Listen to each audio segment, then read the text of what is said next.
शाम का बस चले ना तो रोजाना ही नया सूट पहने। बहरहाल ईद से 1-2 दिन पहले कुछ काम और कुछ मूड ऐसा हो गया था कि चांद रात को तो जाकर मैंने मेहंदी खरीदी थी रात को 11 बजे। बकरे हमारे ईद से 1-2 दिन पहले ही आ गए थे, अल्लाह का शुक्र है, और बहुत अच्छे बकरे मिल गए थे नजदीक से। अच्छा, बकरे रात को घर में बांधे हुए होते थे और दिन के टाइम जो घर के गेट के सामने हमारे ग्रिल पार्क की, वहाँ पे सभी ने यहीं पे बांधे हुए थे और बहुत अच्छी छाँव और हवा, बड़े माशाल्लाह से खुश। अल्लाह पाक हमारी कुर्बानियों को कबूल मंजूर फरमाए। मुझे अभी तक याद है जब हम छोटे थे तो रोना धोना जो बकरों के साथ, मतलब कुछ ही दिनों में वो प्यार हो जाता है ना, बस ना ही पूछे।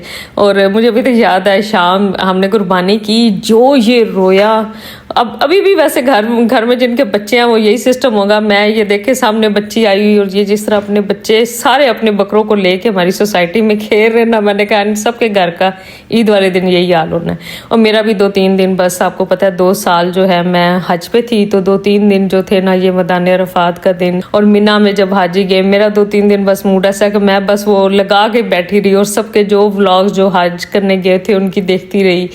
और बस वो दिल मेरा बिल्कुल कुछ करने को नहीं दिया किया कि शूट भी करूं या कुछ भी। फिर बस ये रात को 11 बजे शाम मुझे लेकर गया कि आपने मेहंदी भी नहीं ली, चल के मेहंदी लगवा ले। लेकिन मेरे पास कितने टाइम हो रही, इस दफ़ा जो मारिया बी के ड्रेसेस महंगी आए हुए हैं, आप लोग मुझे बताइएगा देखे आपने या नहीं। 12:15 बजे तो मैं घर आई, फिर काम समेटते करने तक मुझे 2-2:30 बज गए। अब मेहंदी ईद वाले दिन मैंने लगाई।